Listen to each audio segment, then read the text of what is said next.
Champ Car iRacing Series is Champ Car Endurance Series Sim Racing Championship.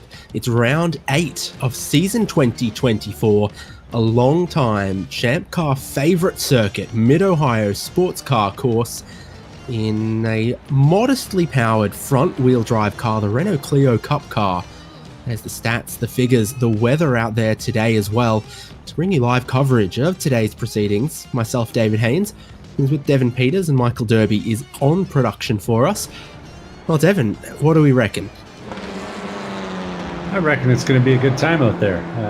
True chumpy automobiles that have more grip than power and are built quite strong.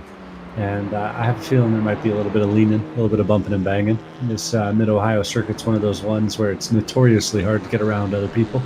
And I think it's going to be a fun little race we'll have here in our little cars. If the Honda Fit could speak French, I reckon that's what we've got here. So it's a 1 hour race ahead of us, which will be a 2-stop race in these cars. But before that, there's a little bit of qualifying underway, and the drivers are still getting their eye in the conditions, the track, and how these cars will race each other. They're not necessarily thrilling behind the wheel, but when you get a group of them, they're great race cars. They'll slipstream off each other pretty well. They'll race very, very closely. And for that, they create good racing, even if as a time attack car, you wouldn't enjoy them as much as maybe a V8 Mustang or some of the other cars that we've used across this year's Champ Car iRacing series. Yeah, they are little joyful things, and I'm just enjoying the amount of tire smoke they're making as they lock them up. Yeah, the rear tires can get a little unloaded in the braking zone as well. And there's a little bit, as you see the cars racing in formation as they will. We have live timing, hjbc.live. If you've got a teammate, a friend, family, and you want to check how they're going in the Champ Car iRacing series, it's all for good fun. It's all for Champ Car members to race against each other, get their eye in at some of the circuits that we know and love from the Champ Car Endurance series. But it's also open and welcoming to the sim racing community to come join us, come get to know some of the Champ Car members, and also all involved stand some great chance at winning some great prizes. The outright season champion getting $1,500 Champ Car dollars worth of credit. That should be enough to get them behind the wheel of a real race car, wheel to wheel, wherever they please. Some other great prizes as well, Devin.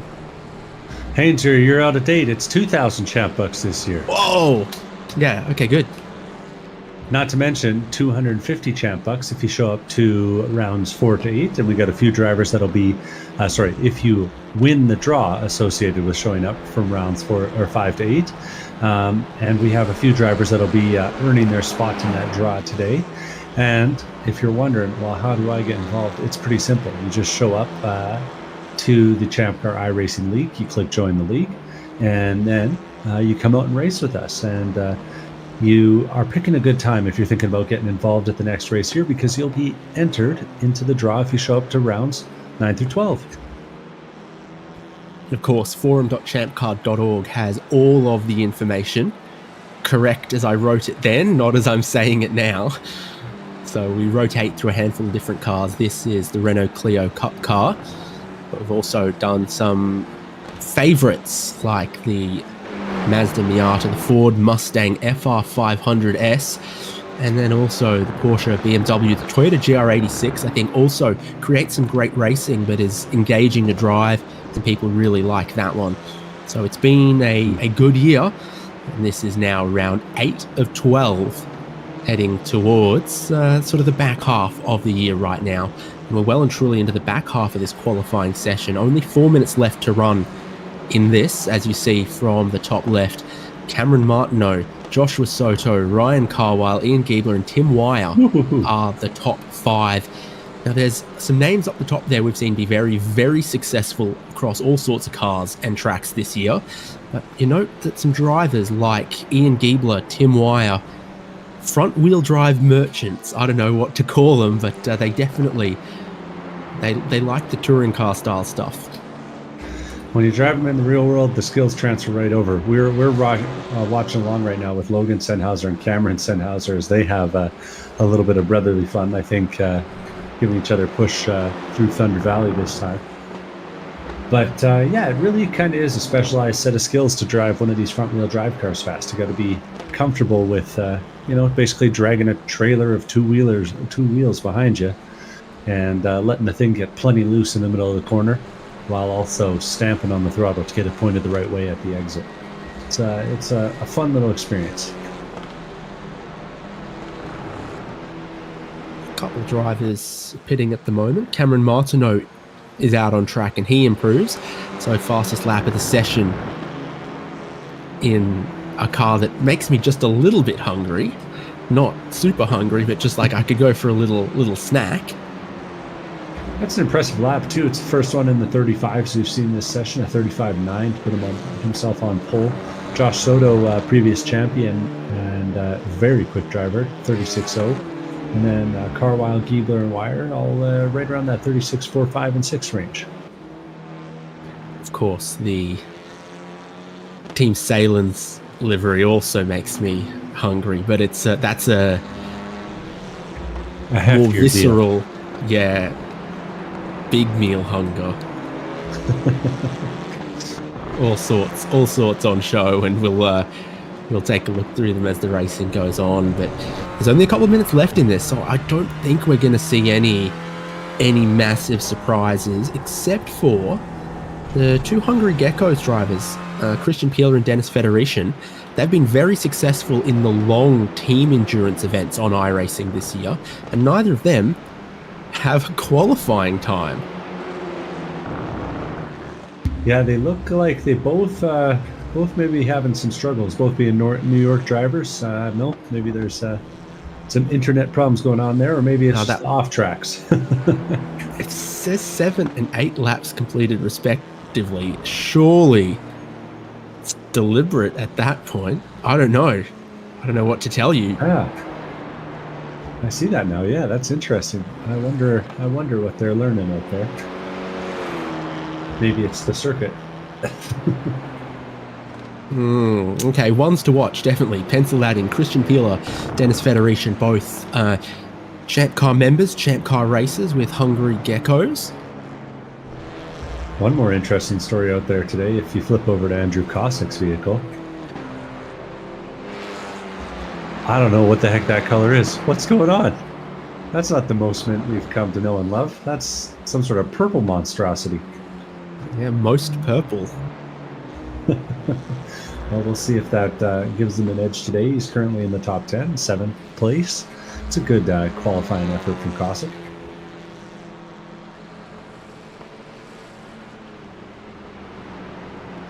Just in behind Orlando Herald on track at the moment. These two guys practice together, they chat, they know each other. Yeah, and there's a little bit of a draft to be had in these cars. Not a whole bunch, but every little bit counts, you know. Checkered flags waving, and when they complete these laps, that'll be the end of the session. Orlando Herald pulling out of the way of Andy Kosick this time. Second, third are all in the pit lane, so no improvement's going to be for Orlando Herald or Joshua Soto or Ryan Carwile. Cameron Martineau's just crossed the checkered flag and not improved on that 135.9 that we've seen before. So it's all going from written in pencil to written in black ink shortly in that top 10 order.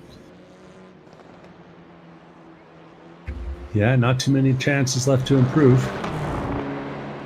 Let's see if there's anyone on a fast one.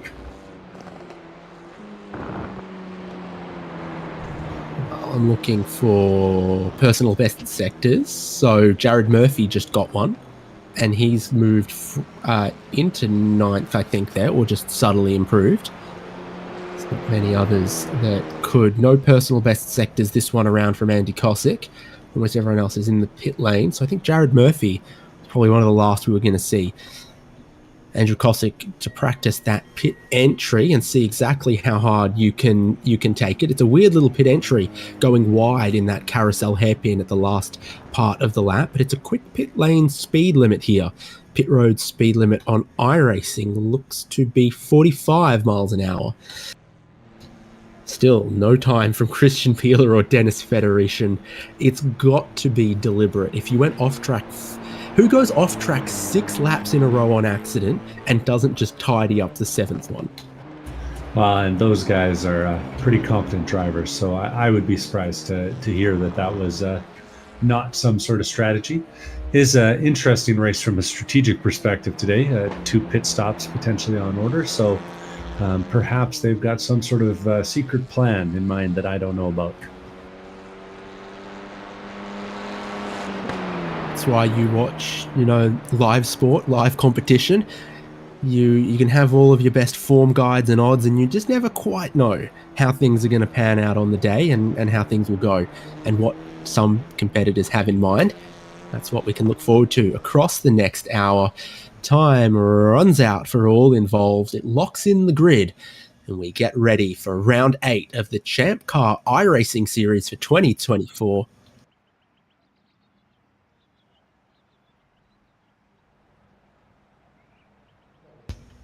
They're going to get ready for the formation lap.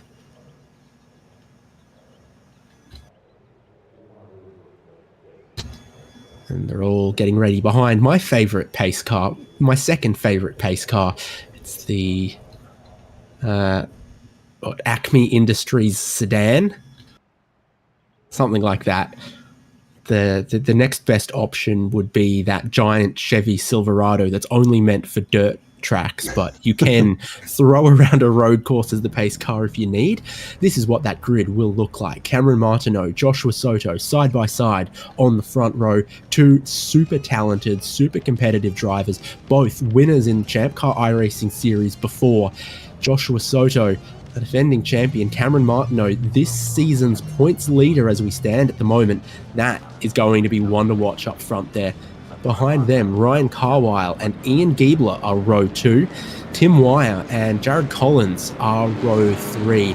Andy Kosick and Aaron Reed, 7th and 8th. Those are 2 guys that have also worked together, know each other well. I think co-drove in one of the team endurance events earlier in the year. Well, they share row 4 together. Jared Murphy and Brian Tidd are 9th and 10th there on the 5th row. Then John Nicholford and Logan Senhauser, 11th and 12th. Just behind Logan Senhauser, his brother Cameron in 13th position. Orlando Herald will start from 14th. Steve Hermé and Mike Taylor are 15th and 16th. And then the 2 drivers from Hungry Geckos, curiously without qualifying times, clearly on purpose. Christian Peeler and Dennis Federation will start 17th and 18th. Nick Love has tried to race with us a few times lately and had technical problems, so I don't know what's going on for him, but he does not appear to be on the formation lap. Nick Love had been having internet issues, hardware issues, and I haven't actually seen him compete all that recently that I can recall of, but there's a lot of rows here that will be very interesting to watch when we go racing. This car, it's such a close fought kind of racing car. The racing that it produces is always super interesting to watch. Even on a road course, they kind of race like it's NASCAR plate racing on a super speedway. You just can't get away. Yeah, it reminds a little bit of our old friend, the Jetta, but I think a little bit more accurate of a simulation of vehicle dynamics as compared to a little bit more environmentally friendly. Yeah, that too. No TDI diesels rumbling around here. But yeah, they're fun little things though, and it's there's a lot of guys who will chase you off track for having a front wheel drive car, but you can have a lot of fun going out and tracking them. There's 1 hour on the clock. The pace car heads to pit lane. Cameron Martineau and Joshua Soto are the front row of the grid for round 8 of the Champ Car iRacing Series. The green flag is waving. The Renault Clios with their turbocharged engines are heading down towards turn 1 of Mid-Ohio. Pole sitter moves across to the racing line to open it up. Ryan Carwile is going to have a bit of a look at Joshua Soto as they battle over the second place. Almost everyone else I see working their way cleanly through that turn 1, now heading to this hairpin turn 2 at the keyhole. Oh, and they're 2 wide. They were 3 wide going into turn number 1, but it all came out okay, and they're starting to sort things out a little deeper in the pack. Looks like we're going to have Martineau dropping back a little bit as Josh Soto in that silver Red Bull themed Clio holds the inside line heading down into China Beach. What flavor of Red Bull is that? I don't know, but it's going to be side by side for them. Around the outside's a brave place to be, but it can work. These two know each other well. There's multiple cars off the road. Aaron Reed's going to be one of them. Oh, don't get stuck in the beach, whatever you do. Martineau leads the race from Soto. Carwile still there in third. Everyone else looks like they've gotten themselves back on track, and all 18 cars that started are running. But this, a big braking zone, seems to have caught out a couple of drivers. This is not a car with ABS. Yeah, and those cold tires will catch you, and 2 guys had to find out the hard way. Staying racing, some of the other big winners on this opening lap. Brian Tidd was up 4 positions into 6th place. Now Andy Kossik's going to fight back with him, and they've had some dramas coming towards the end of the opening lap. It's the exact kind of dramas you love to see in these front-wheel drive cars, though, because Brian Tidd got smoked, ended up 90 degrees to the flow of traffic. We'll see it here. Pinch, turn, point the wheel in the right direction, and gas it. Yep, front-wheel drive. If in doubt, go flat out and just steer your way through it. Pull your way through the smoke.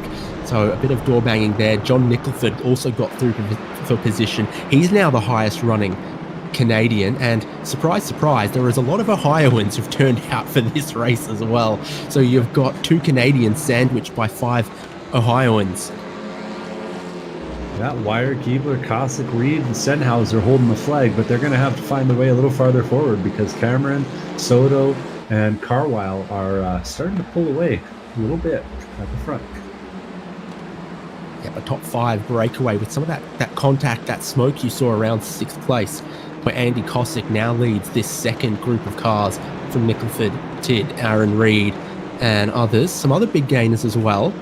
Not to be entirely surprised, Christian Peeler and Dennis Federation, starting from last and second last, have made a lot of positions in this one so far. So it's up into 10th for Christian Peeler, and his teammate Dennis Federation up into 13th at the moment, is working on the back of Steve Hermetz. Good practice trying to drive through some traffic out here. Of course, it'll be busy when you're going around a circuit like this. And a circuit like this, you could be going around if you were going to go join Champ Car out at Mid-Ohio. Yep, exactly. Just 2.2 miles, give or take, on that one. So the lap times are quick. There's not really any room to hide as well. Make our way through turn 1 with the leaders, onto the pit straight with this group of cars. And of course, the pace is continuing to increase. Leaders setting 135.9s, matching their qualifying pace. That's your top 5, with a bit of smoke from Martineau running wide. Soto also locking up a little bit. Best placed for traction here is Ryan Carwile. He goes through to 2nd place.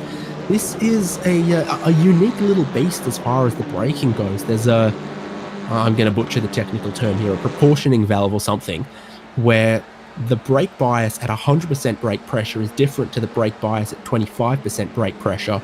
At higher brake pressure, you get more front brake.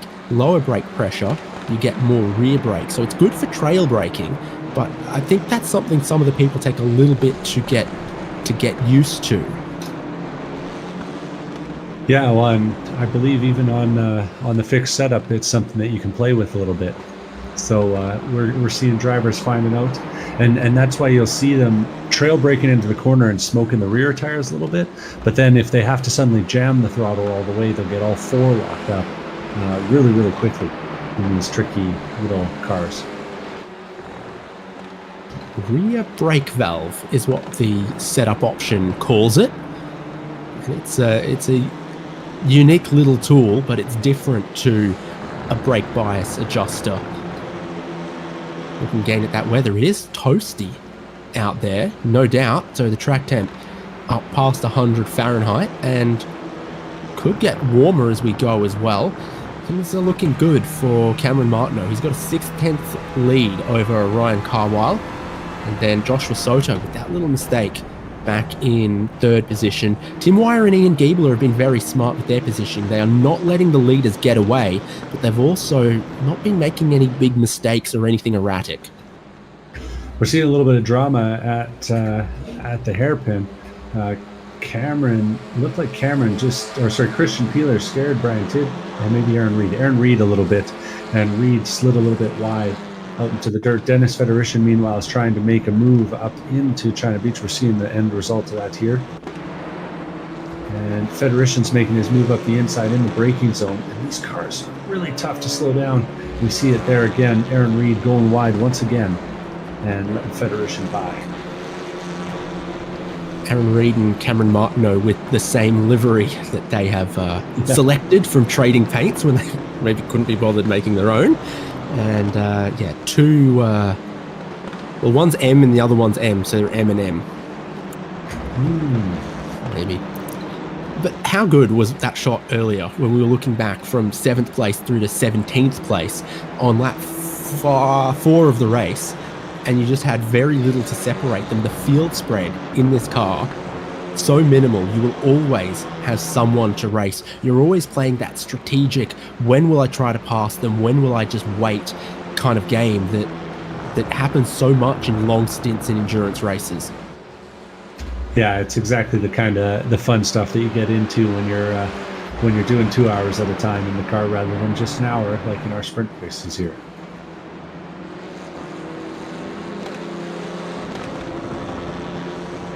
Taking a look again at that 2nd, 3rd place, and then a little bit further back through the rest of the field. My timing screen, slightly different to hjbc.live, says there's only 3 of 18 drivers that are not directly involved in a battle right now. So that tells you how it's going, and camera shots also speak for themselves. Brian Tidd in the 8th place here, with 2 very hungry geckos immediately behind him. And it seems like Federician and Peeler just have such great touch on the brakes in this car. That seems to be the difference between the really, really quick guys and the other guys, is just that feel on the brakes to go deep into some of these corners, but not lock up and run wide that could happen so easily. Learning on a car without ABS is a great way to learn how to drive. And a little bit of pressure and a better line is going to give Federician the run as they come up out of Thunder Valley there. And it's a tough place to make a move, but he's making it work around the outside and putting some pressure on Brian Tidd while Peeler tries to get the teammate move going on. He's going to run a little wide and hopefully over under him here. He's trying. Door gets slammed shut by Tidd. And they're going to continue nose to tail down the front straight. Yeah, that's the game. Brian Tidd now in between the teammates. Logan Sennhauser holding on for the ride here as well through turn 1, where it's super important to ride the curbs correctly. You get it wrong, it'll either spin you out or push you wide. But if you can get just a little bit of rotation off clipping that inside curb at turn 1, that's the good line. But it's tough to do lap after lap after lap. And these cars just love sending smoke signals in some of those braking zones. You're very light in the rear. You get a lot of weight transfer, a lot of roll as well, and the inside rear tire has no weight on it at all. Back at the front, Cameron Martineau is starting to make a little bit of a push for it. He's breaking away nearly a second in between himself and Josh Soto in 2nd place, and that's no small feat. Josh Soto, we've seen very, very fast over the years. Big block up there from Martineau, though, as they're coming over the hill, so they're working hard for it. And Joshua Soto runs a little wide on the exit. Front-wheel drive cars always seem to suffer if you get one drive wheel out in the grass, because then the one drive wheel left on the pavement will torque steer you further off the road. So if you get a bit wide on the exits, you really have to get out of the throttle to get the car back on the road to then get back to the power. So it'd be dangerous to run too wide. It's your top 5 down the pit straight, which no one has needed yet, pit lane, but it will be a 2-stop race, so they'll get well acquainted with it. But it's short pit deltas, short pit lane, fast pit lane here at Mid-Ohio. Like I said, 45 miles an hour, I think, is the iRacing pit lane speed limit. Yeah, it feels really slow when these things are doing 120 down the straight. Maybe a little more than you might have guessed.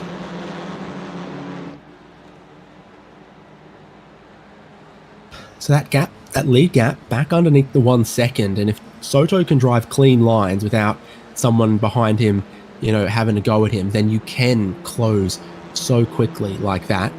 Keep an eye maybe next lap on what the speed trap speeds are, but surely it's just a cheeky free 2 or 3 miles an hour, putting your Renault Clio through the hole in the air that's been carved by the one in front.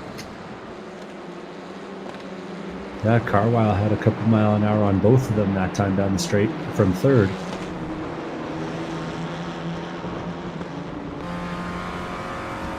It's a sequential 5-speed in this racing version of the Renault Clio. So you have an idea, you can see some of the gear shifts there from Martineau as the shift lights come up and then pulls the next gear, pulls another gear.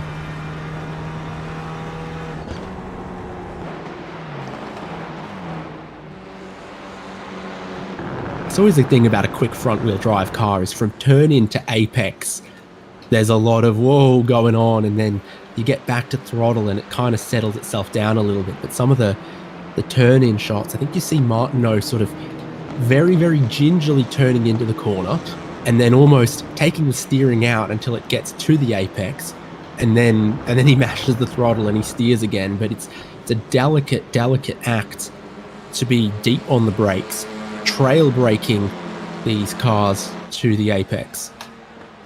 Martineau, I don't know if he just got it wrong at the keyhole that time or if Soto's figured something out, because Soto just took a big chunk out of him to the tune of 3/10 around the keyhole that time. That was a really nice, tight line from him. And all of a sudden, he's right back on the rear bumper of Martineau. I've definitely seen Martineau braking late, turning in late, and then pointing for a very late apex, whereas some will use the elevation through that part of the corner to double apex or just hold tight the long way around and do the minimum distance and then just plant the throttle on the exit. So different lines through there in all sorts of cars, particularly in rear-wheel drive cars. I'm even thinking back to IndyCar here a couple of weeks ago, months ago, and they were doing the same thing. Different drivers take different lines through there. Do you use some of the camber and elevation to just take a tight line the whole way around, or do you point for that late apex? It's something to watch out for this time around, as there's only 0.4 of a second between the leaders. A little deeper in the field, Dennis Federation is putting some pressure on John Nicholford. Oh, and there's a little bit of contact going through turn number 1. A lot of that working hard with these cars right now. They're heading down towards the keyhole, but Nicholford's got the better run after the contact.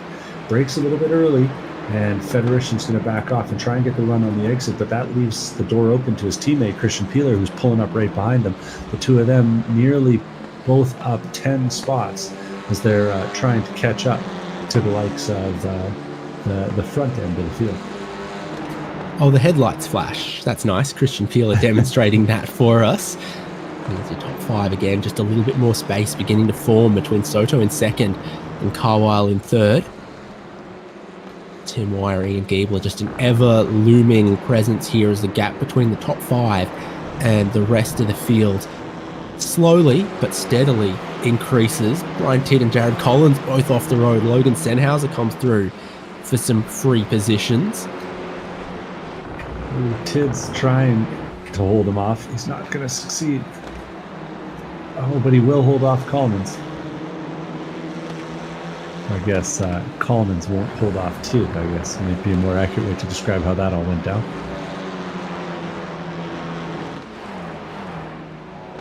Very un-Canadian move there from Tidd, nearly pushing Collins into the wall.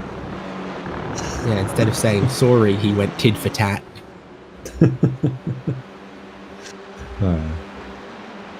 Can I fire myself? I might have to. I just need a button button on the soundboard. Close again for your leaders. Look at them heading through that kink on the longest straight, highest speeds of the race course. Now I've got my eyes on the speed. How much more does Soto have? They're matching each other at the moment on the way into the braking zone. Soto's definitely done a good job to close that gap. Remember when it was out past 1.5 seconds? Yeah, and again, Martineau lost a big chunk of time going through the keyhole. He runs that slightly wider line, and at this point in the stint, it seems to be favoring Josh Soto's tighter line. That's a little bit less dramatic, if I'm honest. A little less smoke, a little less, speaking of. So this could be a situation where what's fast for one lap isn't fast for 20, and maybe those tires on Martineau's car are starting to pay the price for all those lockups. Yeah, they are a Michelin Slick Racing tyre. Oh, that's locked up. But they're not big tyres, and they can be temperature sensitive. I don't think the track temperature's actually climbed as much as I thought it could, or it might. Yeah, 99 Fahrenheit right now, 79 in the air. But let's watch it this time. Let's compare the two different lines as they come down through the keyhole here. You'll see the yellow car out front, that's Martineau. He's going to brake a little deeper, and maybe he's listening to my notes, because this time he dives it right to the apex and really closes the door on Soto. You have to listen to my calls, Samir. Maybe that's what he's doing. But the two of them are going quickly, because it is an increasing gap between them and third place. No moves being made in this early phase.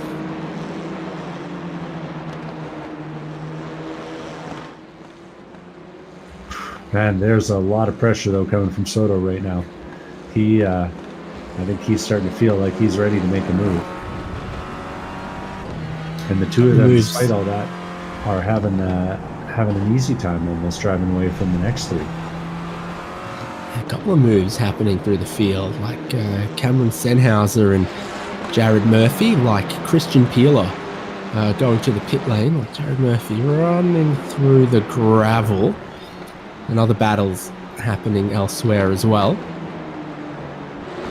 Yeah, Cameron Senhauser's just stuffed that one up the inside of Orlando Harrell.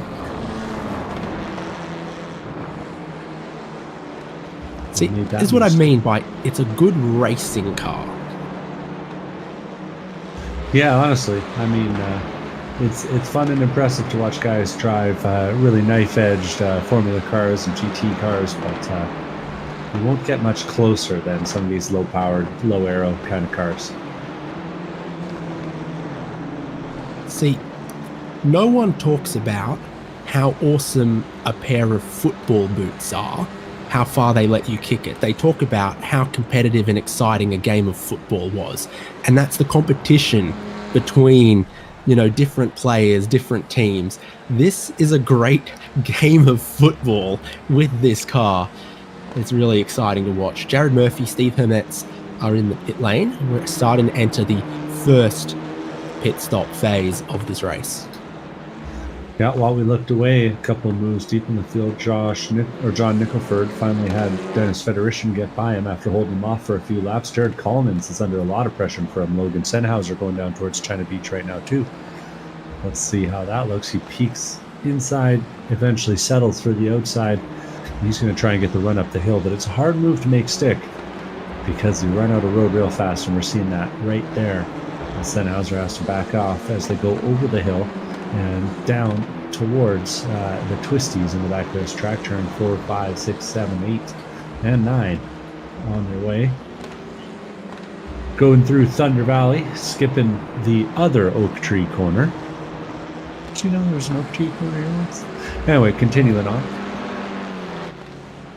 Well, there's lots of oak trees, and then squirrels are good at spreading them around, and we have our leaders in pit lane. So first, second, and third, which is Cameron Martineau, Joshua Soto, Dennis Federation. Take a look at this. Who's taking tyres? Everyone's thinking, yeah, maybe some new fronts. Interesting what's happening at those stops. But critically, Tim Wire and Ian Giebler went for 1 lap longer, so they spent that whole first stint saving a little bit of fuel. I think that probably kind of obvious. They were making no attacks at all on third place. They were just sitting fourth, fifth, and they stay out. So does Andy Cossack, so does John Nickelford, and a few others. But your leaders have taken fuel and also just adjusted the tyres somewhere, somehow. Yeah, and we have seen Giebler and Co do a really good job with the fuel strategy in the past. Giebler and Wire. So this could yet still be a push for the top 5 for those two.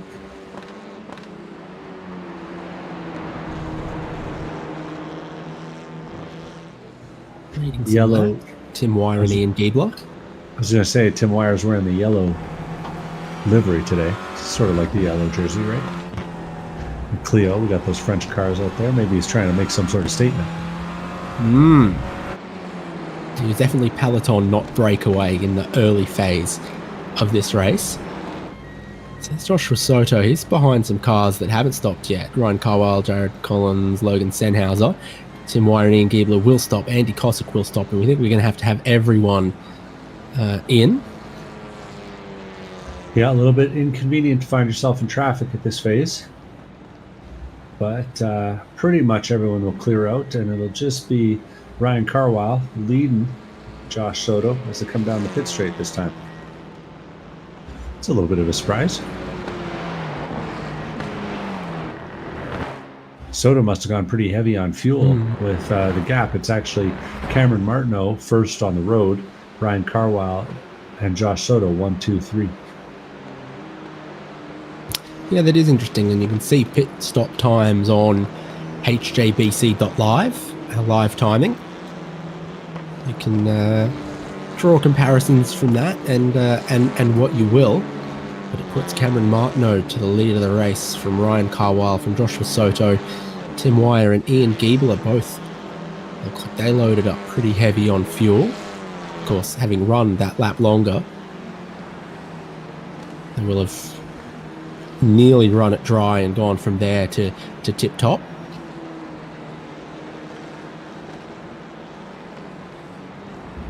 I've perceived another theory about the yellow livery on Tim Wire's car. It's Dijon mustard car. Is that your favorite kind of mustard? Oh, that's one of the good ones for putting on Yeah, Salem's gas hot is dog, one I'd of the say. bad ones. I also received some notes about, I think it's Logan or Cameron Sennhauser's car. And that is, this one, that Mazda no longer care whether your Mazda chassis still has a Mazda engine in it. But this is the wrong way around, because this is still not a Mazda platform or Mazda motor in the Renault Clio. It's got a Mazda badge on it. I mean, that's... What is it? What even is that little diamond thing? No one knows. Wow, and a fast one there from Martineau last time by. 35.7 is the fastest lap of the race, and by a little bit.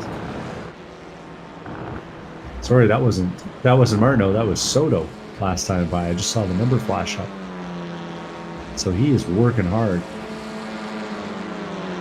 trying to chase down the tail of Ryan Carwile's toe as well, and had that to help him close up on this lap. And counter steering on the way into the apex of a couple of these corners. It looks like it's very, very free on the brakes on the way into the corners, and then of course front wheel drive car that'll stabilizes a little bit once you get back to throttle.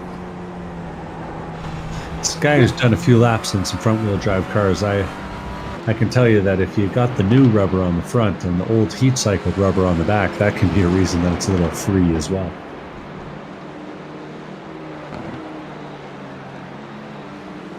So what do you do from now, Josh Soto? Because he's got his nose right to the rear bumper of Carwile in second. Carwile's no slouch. She's got some pace. And there goes your leader, Cameron Martineau. Here comes second and third underneath the bridge in towards turn one. A little wide from Carwile. Soto is going to get straight better drive off of this. It's the definition of you give him an inch and he takes a mile. And Carwile rolls off the throttle a little earlier. Soto goes around the outside into second. And I think Carwile's looking at some of those laps from Joshua Soto and going, well, if you're going to catch Cameron Martineau, maybe there's still time to make that happen. You see your three leaders in this grouping.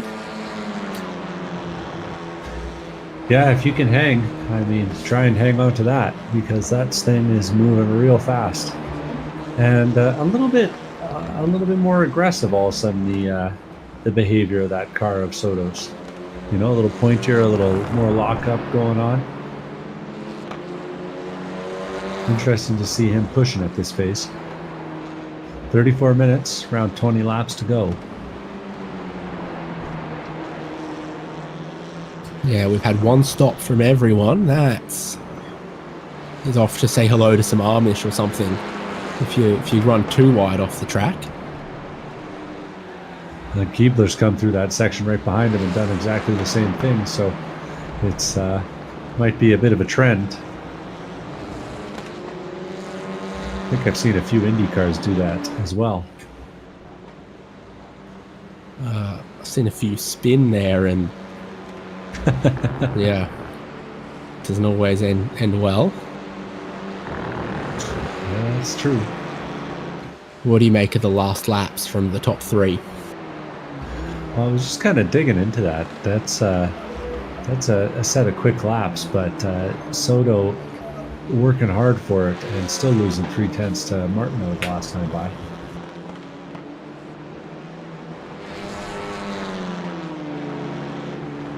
I'm watching John Nicholford getting a little bit of pressure for Jared Collins right now. Those two are going through turn one.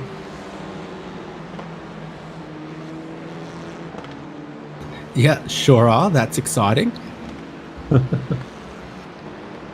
There was an overtake. It just occurred before the corner. That's all. Yeah, and then John Nicholford was looking one way, looking the other. But remains behind now.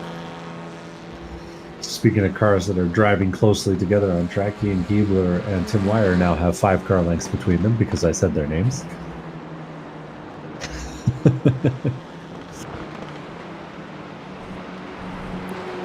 Yep, 4th and 5th. Yeah, things starting to break down a little bit into smaller battles for this phase of the race. Keebler seeming to win a little bit on corner entry, but got to get the car pointed the right way.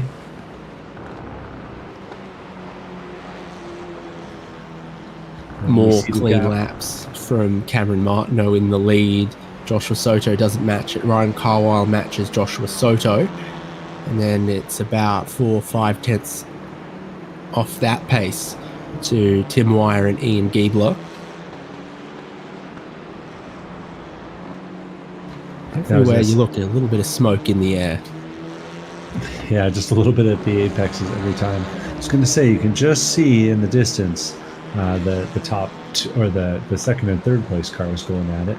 So you can kind of get an idea of the distance between 4th and 5th. But it's right now it's looking like around 7 seconds from 3rd back to 4th.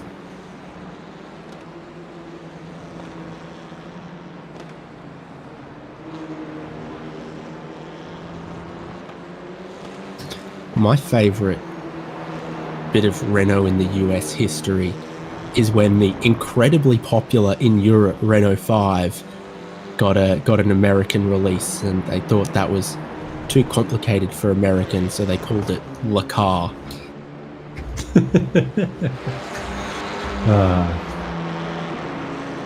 What a beautiful thing.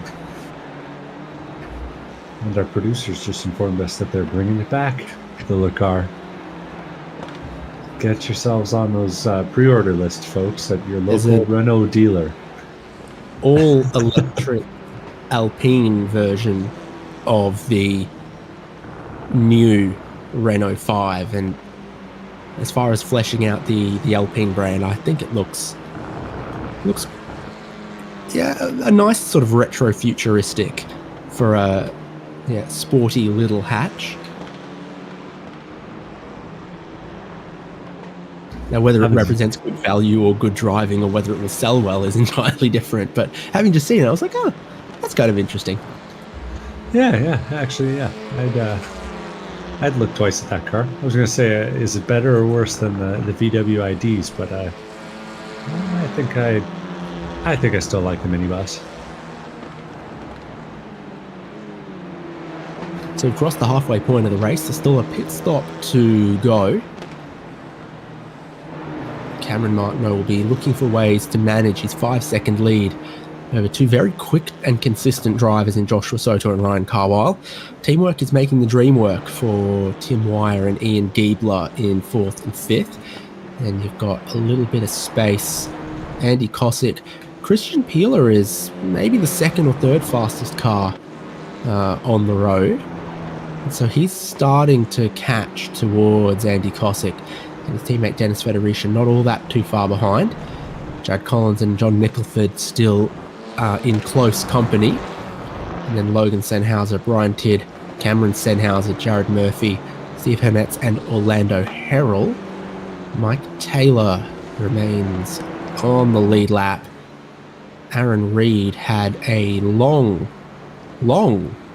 stop. He's actually a lap down at the moment.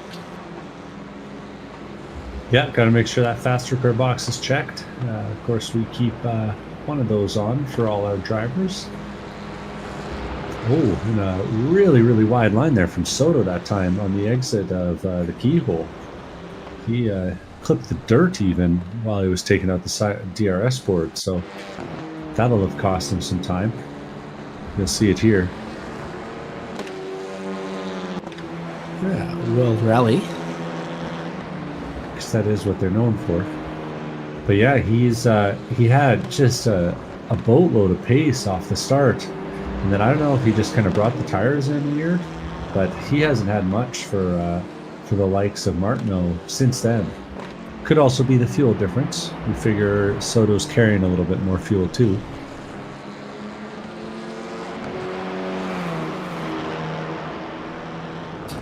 One of my strongest memories of the keyhole here is the 2019 IndyCar race when I was watching from there. And okay, this is an interesting pit strategy early in from Joshua Soto. There was a guy down there every lap for the 100 laps of the race when Scott Dixon drove past. There's one guy yell, "F you, Scott Dixon," like every lap. Like, I don't know what Scott Dixon has done to this man, but he should come apologize. So we should be within the window to stop and get to the end here, and I think that was fuel only just there from Soto. He was just not making any progress on Martineau, bored of it. I don't know. Yeah, no. Maybe he wanted the moment to cool down those tires too, because, like I said, he was working them pretty hard. It's interesting. It's put him back in traffic, and it's not the slowest traffic. Aaron Reed and Andy Cosick ahead of him. He'll have to work a little bit to get around those guys. And if he's not really quick, Christian Peeler could end up on his bumper too.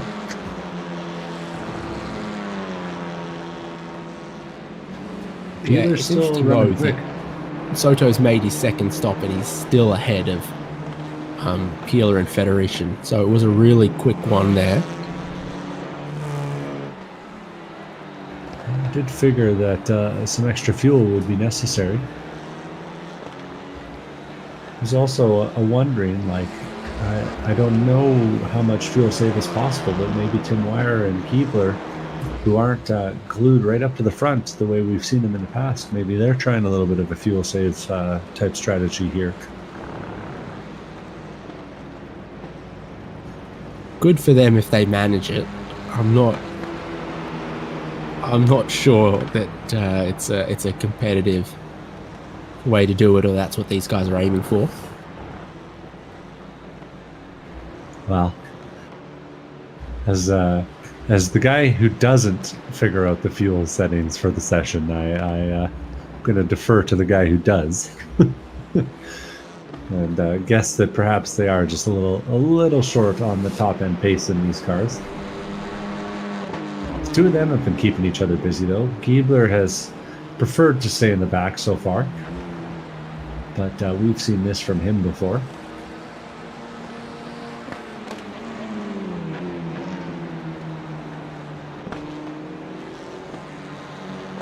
Do you find the brake lights are quite dim on this car?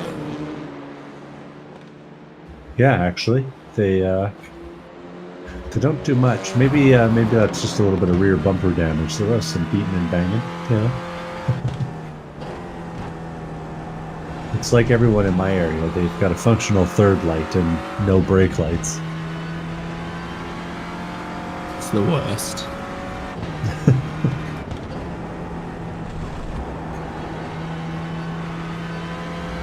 I'll probably tell 5 people a week out the window of the car.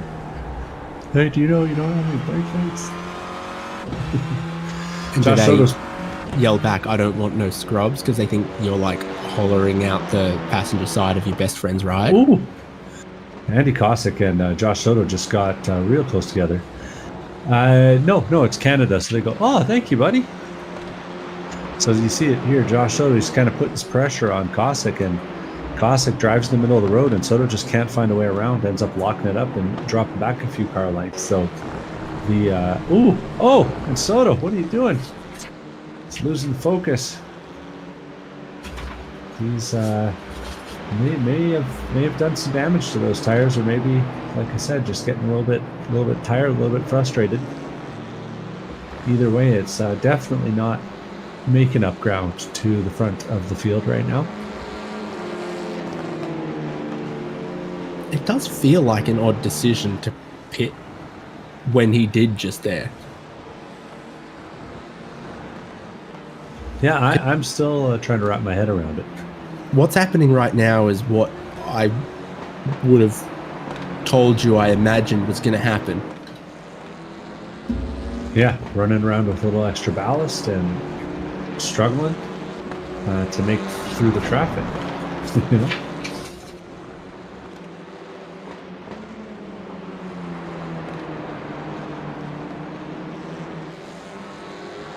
And then the car is as modestly powered as this one is. You'll see a replay here. This is Steve Vermetz. He goes through turn 1 and slows her way down on the exit. I think that was a little bit spooky for him.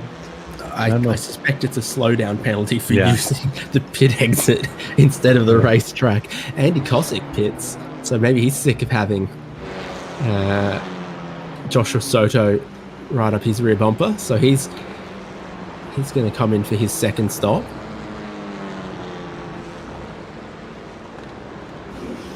Yeah, but if I'm Soto, I don't know if I understand that one quite.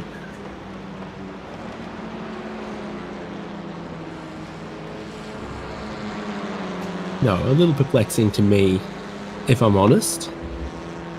Now, that being said, lane time wise, he's going to be very close on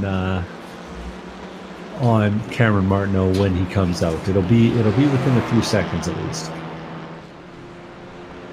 Martineau, though, he's more or less clear tracks ahead. There's Steve Vermetz, a few corners up the track hitting the pit lane, and otherwise there's basically no one until the keyhole out on track. So he's got plenty of room. Ryan Carwile is running fast laps, but only just as fast as Martineau, and not taking anything out of him, really. Good quiet race, though, from Carwile, must be said. I'm in an Ace-sponsored car. Not sure I can name the amateur sports team that logo might belong to, but the Hokies. Who is it that has the Metallica entrance? I have no idea.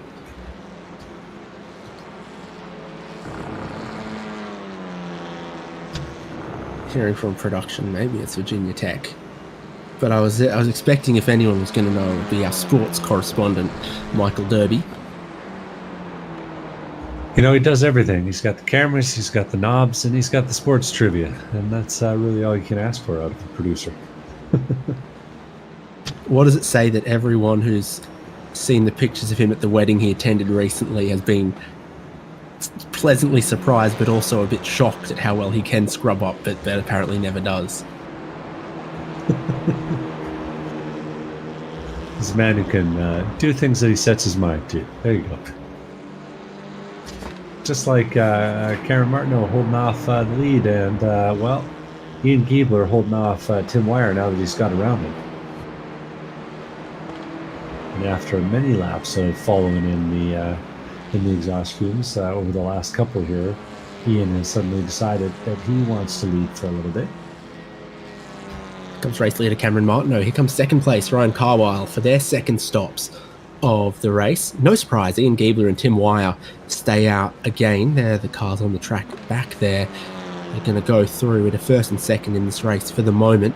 Another set of front tyres for Cameron Martineau. So I think he's spaced this out rather than have a big fuel fill at the first stop and then at the second stop not have time to do the tyres again.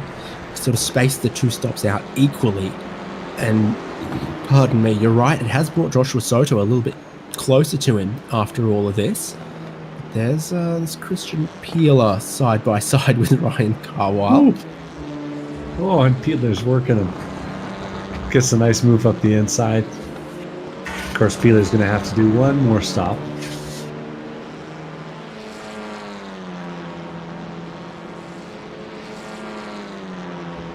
He's giving a little bit of a draft. We'll see if he lets Carwile by.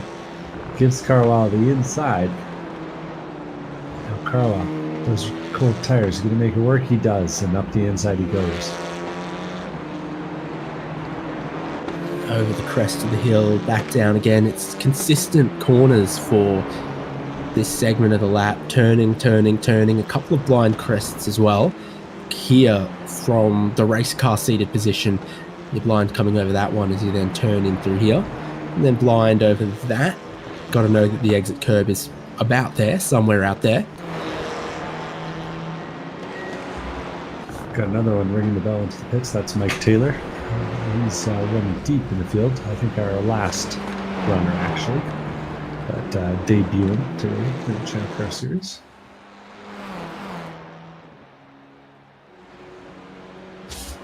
Giebler and Wire making the broadcast once again, keeping it interesting. This is right now the battle for the lead on track. But they both had pretty long stops the first time around as well, so they can run late here and take a short final stop. We saw some variation in stop time in the very first stop, somewhere between sort of 10 seconds and 16 seconds, and these guys were two that were right up at 16 seconds compared to Christian Peeler's 13. I think Cameron Martineau was closer to 11. It's a quick outlap from Martineau. I've seen most of them closer to 2 minutes. He did a 1:58.5 on the out. He's smoking them. Wow. But where his pit stall is, that number is going to be dependent on his stop time as well. Yeah, that makes some sense. His pit stall is after the timing line on the start-finish line, not before it. Mm-hmm. Well, and a shorter run out of the pit lane, perhaps, too, for him. I don't know how much that would help. Giebler gets pressure now from Wire.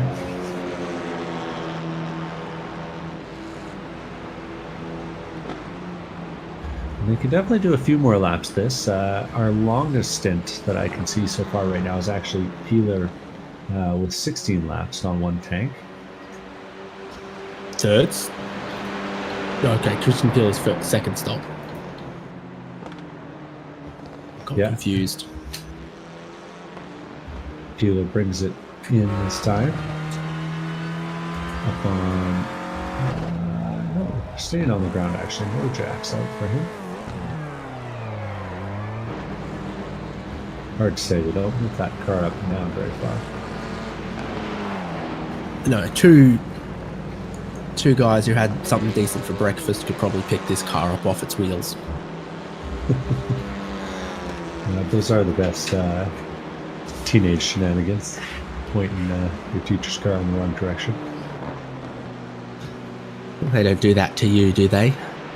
Kids in my school actually came and all parked in the staff lot sideways across 3 spots each. Filled it up for senior prank day last year. Oh, they got you good. Oh. I beat him in. So I was the only car parked the right way in the lot. No commitment from the youth these days, I tell you. I thought you said you beat them, and I was like, didn't they take that out of schools a couple of decades ago? Certainly before my time. 2002 up here. Okay.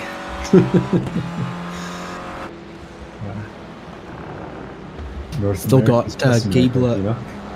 Giebler and Wire running long. You've had Martineau, Soto, Carwile, who were our top three, have made their second stops, and they're waiting to cycle back through forward if they can.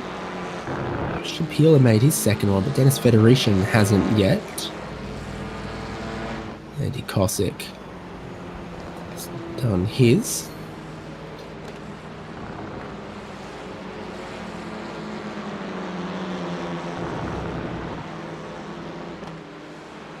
So the big battle right now is on the stopwatch. It's Martineau and Soto and seeing what they can do. And unfortunately for Soto, he just doesn't seem to have that extra gear that Martineau does right now, running a 36.3 the last time by for Martineau and a 37.1 for Soto.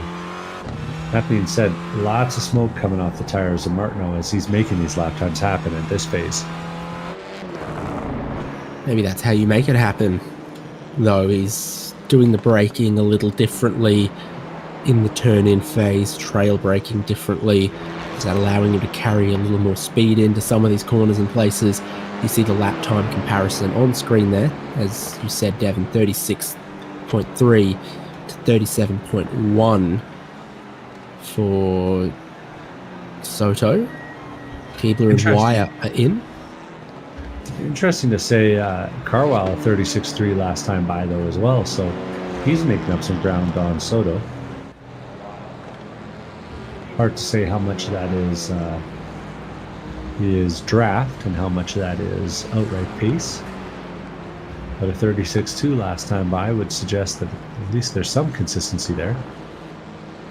Relatively rapid pit stops from Ian Giebler and Tim Wire. We'll see them come out in the 4th and 5th positions that they were earlier in the race. Cameron Martineau, Joshua Soto, and Ryan Carwile become 1st, 2nd, and 3rd once again. And the next best car that's made its second stop is Andy Kosick. Interesting. Not a very long stop.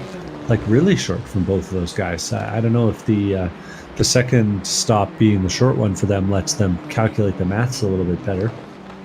But they come out and they're within a straightaway of Carwile and Soto.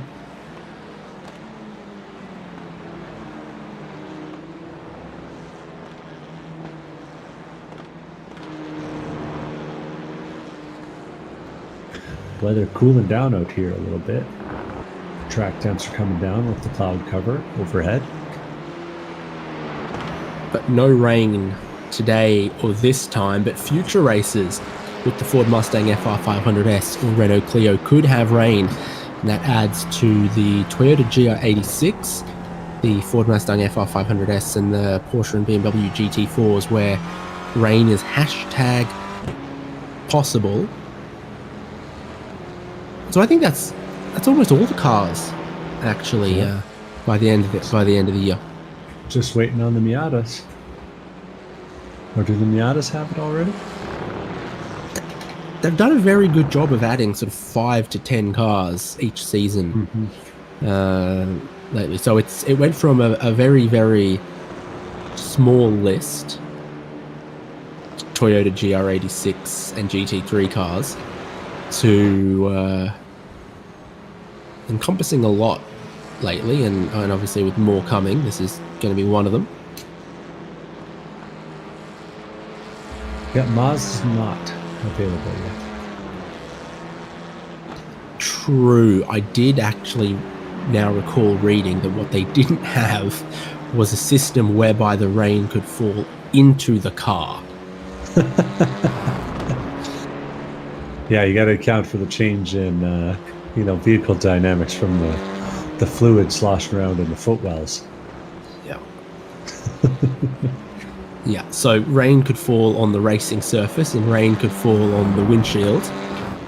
but it didn't know how to fall into a single-seater and some of the other stuff. Oh, that's a little adventurous. Not the first driver, not for the first time. Brian Tidd's ahead of Jared Murphy here. The last lap was pretty punchy from Jared Murphy with that 138.2. Brian Tidd's just had his second stop, and he's just getting back in the rhythm of it all. So you're left with just John Nicholford, Logan Senhauser, Cameron Senhauser, and Orlando Herald, who haven't made second stops yet with 8 minutes to go. Here's Dennis Federation taking a look at the replay of him into the China Beach turn. Big lock up, steers into it. Oh, look at that bunny hop there as well as he came to a stop. And that's cost him a little bit. Loses some time to Cameron Senhauser there, who he's kind of been back and forth with all race long. Two of them doing their last place starts. Well, two drivers I called out by name. Now stopping Federation for a third time is, I guess, a little confusing, right? Yeah, he's out of here. Okay, see you, mate. Yeah, that car might have been a little worse for wear once he jumped that. I don't know. Or he's having a problem, right? Don't know. Cameron Martineau leads Joshua Soto by 6 seconds. Ryan Carwell's just behind this man, Joshua Soto, with a bit of racing still to come. It's 5 laps based on what I read here. Then do the buddies Ian Giebler and Tim Wire go a little gloves off right at the end as well. Christian Peeler still stands to have a chance at catching Kosick for 6th. Haynes, I've lied to you. No. The Mazda Miata does not have rain, but the global Mazda MX-5 Cup car does have rain. Right. That makes more sense. I was looking at the wrong part of the alphabetical list. It's a mess, and then you like look through your setup folders and you're like, why is the setup folder for the Mustang called FR500S, not Mustang? Yeah, classic. All sorts. This is Orlando Herald with Logan Senhauser behind. Herald hasn't made a second stop yet, and he won't this lap, but looking to go the inside of the carousel, the outside of the final corner, and Logan Senhauser will not be worried about that either way as he gets up into 10th. The other Senhauser pulls away for his third stop, while Logan continues to hold the inside line, and now the outside line from Orlando Herald.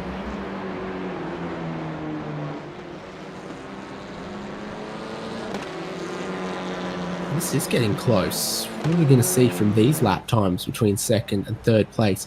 Joshua Soto, 136.8. Ryan Carwile, 136.5. And Carwile's, I think, about to get that delicious slipstream. Yeah, he's just in time, too. 4 laps to go. Nibbling and nibbling, just getting a little closer every time. Ooh, and Soto locks it up. We've seen that running it a little wide, locking it up into the keyhole there is not the fastest way around the corner.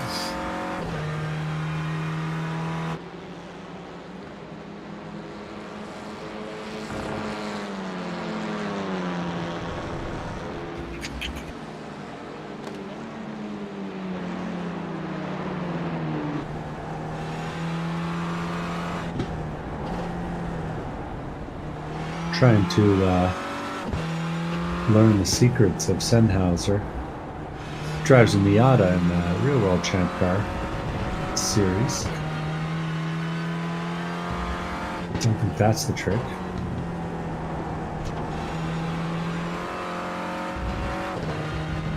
on board with Ryan Carwile. You see Joshua Soto run a little bit wide, and the pressure starting to arrive at just the right time at the tail end of this race. Up the road from them, Cameron Martineau is about to cross the start-finish line, and it will give him 3 more racing laps to go. At the apex of the corner, quite a bit of steering lock, but you don't need much to turn the car on the way in. It's only the mid-corner and later on that you use all of the steering lock in this by the looks of things. Look at that. So wow, little needed good to get into the corner.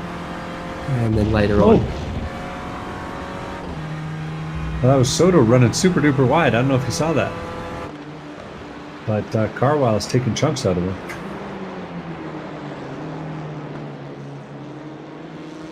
And those tires are getting tired. Now getting a bit scorched. Soto seems to sort of carry a locked up rear tyre through the corner there. Here's the straight line speed. How much more has Carwile got? It was like 2 miles an hour, maybe. Give or take, but look how much closer it's gotten him. Within half a second of Soto for the second position. Yeah, Soto might have cooked him. He's really, really struggling at this point.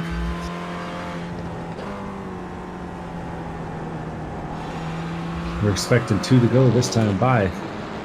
That might be 2 laps of hard-fought racing for these two.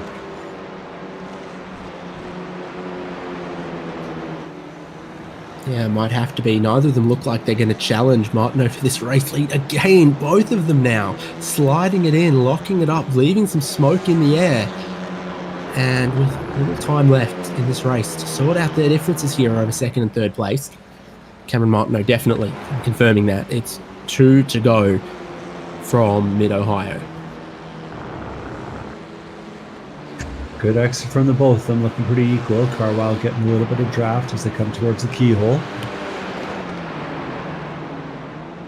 Closes up on the entry. And you notice he locks it up a little bit later than Soto does. I don't know if that helps out. It seems to be, though. A little bit of an advantage on the exit. Riding on board with Carwile now. He's looking through that front windshield at Soto ahead. Peeking just a little bit into China Beach. And on the switchback here, he's rolled right to the rear bumper of Soto now. Now, last corner on the track's probably your next passing opportunity, right? Like, it's really hard to get something done through this section. Yeah, I'm not sure where you'd pass if you were just counting down to the checkered flag here. And you'll start to run out of opportunities. There's another, just a little wide from Soto. Now only 2 or so car lengths ahead. It's Cameron Martineau leading the way. It's about to be a minute left on the clock. So the white flag will wave for him at Mid-Ohio. 2.2 miles more of racing. The Champ Car iRacing Series Round 8. He navigates turn 1 with a perfect little clip on the curb. He doesn't have the fastest lap of the race. So what happened for that pace from Soto that Martineau's just been far more metronomic? I'm not sure. I'll have to look back.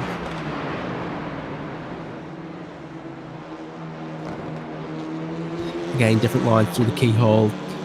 Different smoke patterns. Here's Orlando Herald just in front of them. Or was it someone else? Like Steve Herman? No, it's Orlando Herald.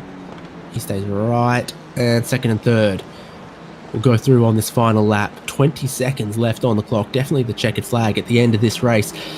At the end of this lap, Ryan Carwile not close enough to try to attack here, so he's going to have slim, good odds to make any passes in the rest of the lap, but he is close just to try to worry Joshua Soto if necessary.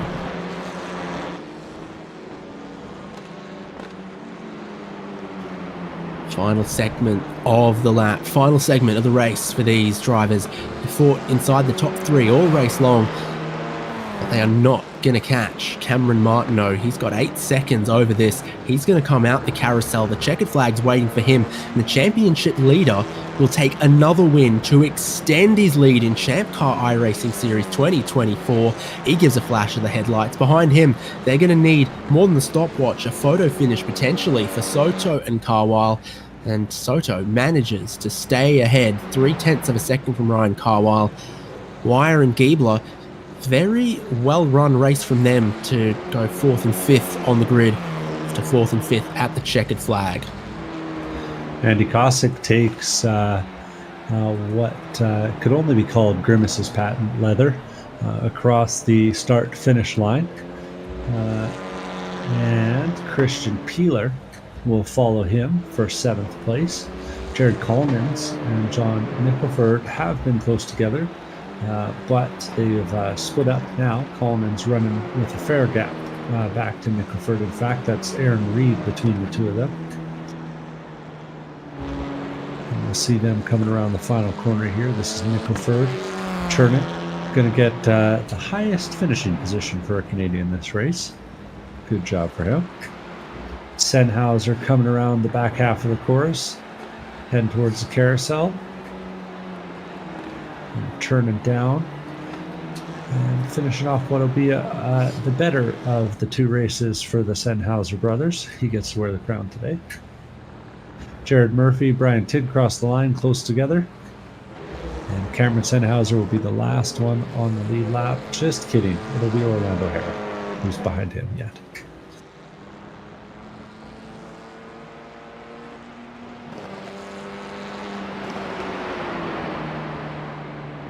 That doesn't make a whole lot of sense to me. I thought Orlando Harrell was just behind Martineau, Soto, and Carwile, and so he would have probably already taken the checkered flag, and he's rolling around into the pit lane. Yeah, he was just behind the leaders and just off the lead lap. So this is the results after 60 minutes of racing from Mid-Ohio in the Champ Car iRacing Series. Cameron Martineau, right up there, engaged in the battle in the early stint, played his strategy well, kept his pace strong, and in the end was the winner. And then Joshua Soto and Ryan Carwile completed that podium. Tim Wire, Ian Giebler, Andy Kosick, Christian Peeler, Jared Collins, John Nicholford, and Logan Sennhauser was the top 10. Jared Murphy, Brian Tidd, Cameron Sennhauser, then Orlando Harrell, Aaron Reed, and Dennis Federation, Steve Hermetz, and Mike Taylor. I'm going to take that looks like everyone completed at least half race distance there of the 18, except for Nick Love. Good race. It's a competitive kind of car. Yeah, it always puts on a good show. We've got our whole podium standing by, ready to have a chat with us.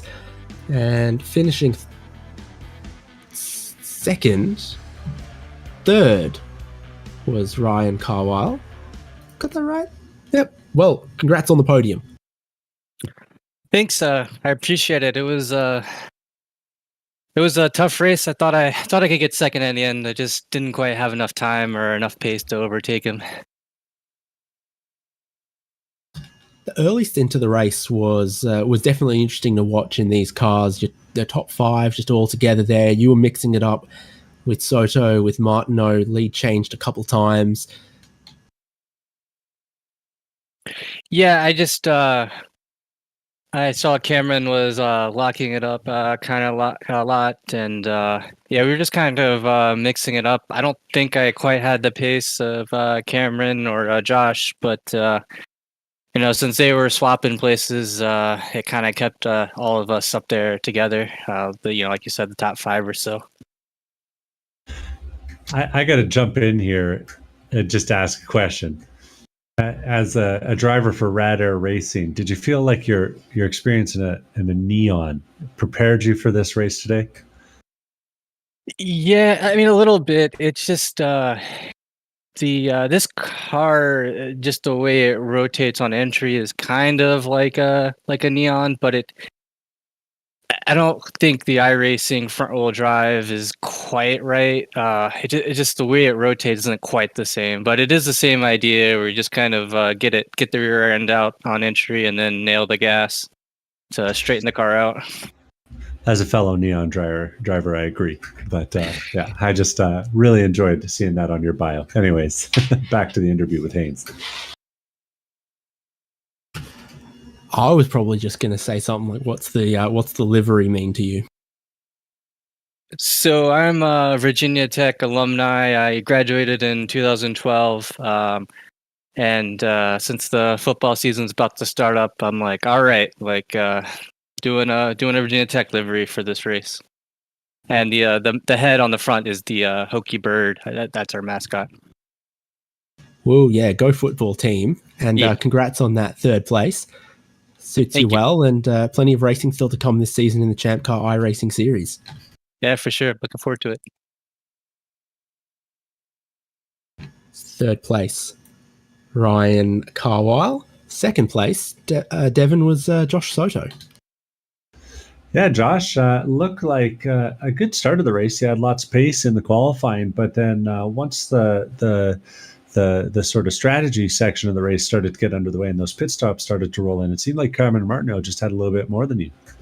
Oh yeah, for sure. Yeah, like going into the pits, I really didn't have any strategy, and I realized later on, like during the race, that you could take two tires on. You could take tires on each pit stop, and that really messed with the strategy a bit. But overall, like, the pit stop really did mess with my strategy.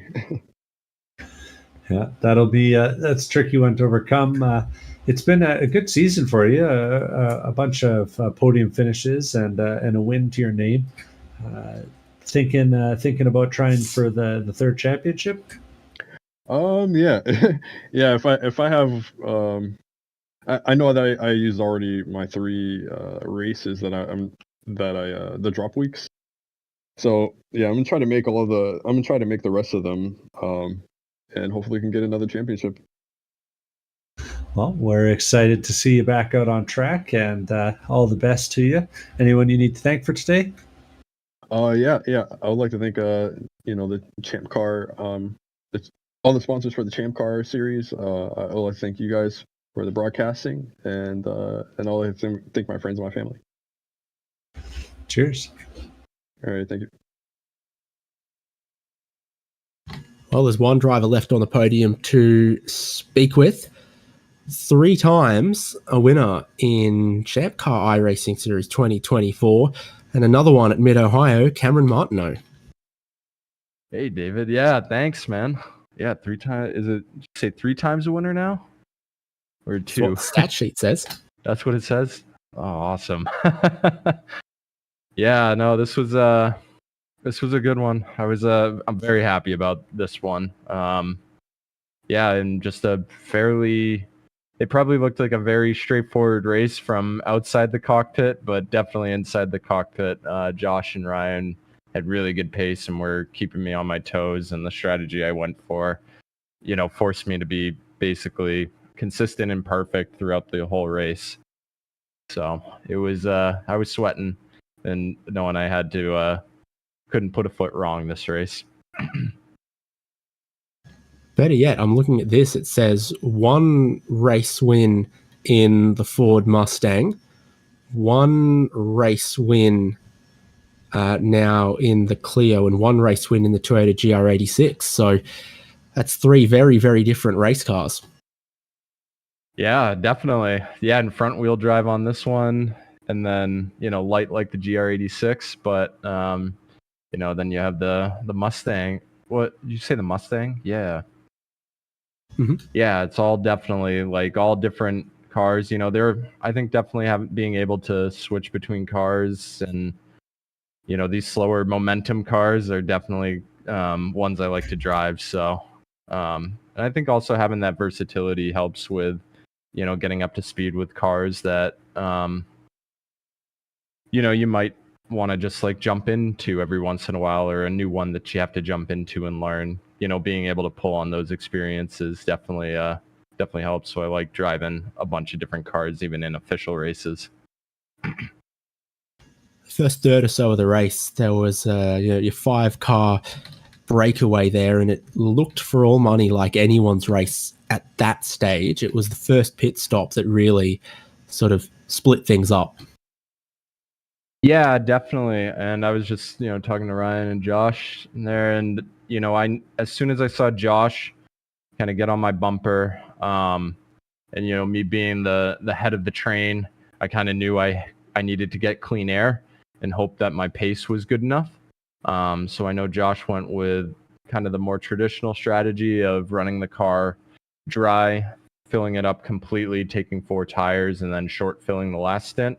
And I decided, and it seems as though a lot of other people like Ryan as well decided that we should do a split strategy so we could get front tires both times, and then hope that, our pace was good enough to extend the gap and for when Josh had to take less fuel than us.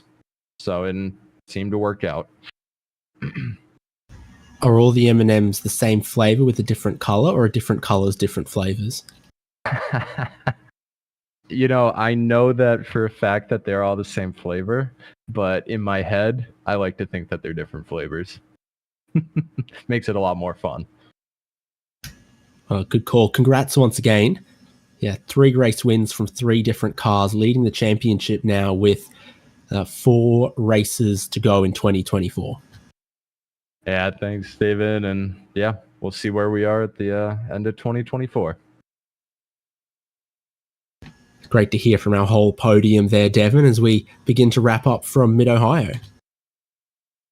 Yeah, and hey, if you're wondering, folks, he's a free agent from what I hear, looking for a team. So he's a fast driver, and we got a whole field of fast drivers looking forward to the next races coming up. We got Fuji Speedway on Wednesday, September 18th. That's going to feature the Mustang. We got the next endurance round on October 13th. That's going to have the Porsche, the BMW, and then 3 more rounds till we can call it a championship. Exactly. Forum.champcar.org has all the information there, or you can find the iRacing League, find the Discord, wherever you find us. The information is out there. And if you're an iRacer looking to move towards real wheel-to-wheel racing in the Champ Car Endurance Series, this is a great place to start. If you're a Champ Car member looking for some good racing, looking to keep your skills sharp, maybe looking for a way to learn some new tracks as well that might be in your future, the Champ Car iRacing Series is for you.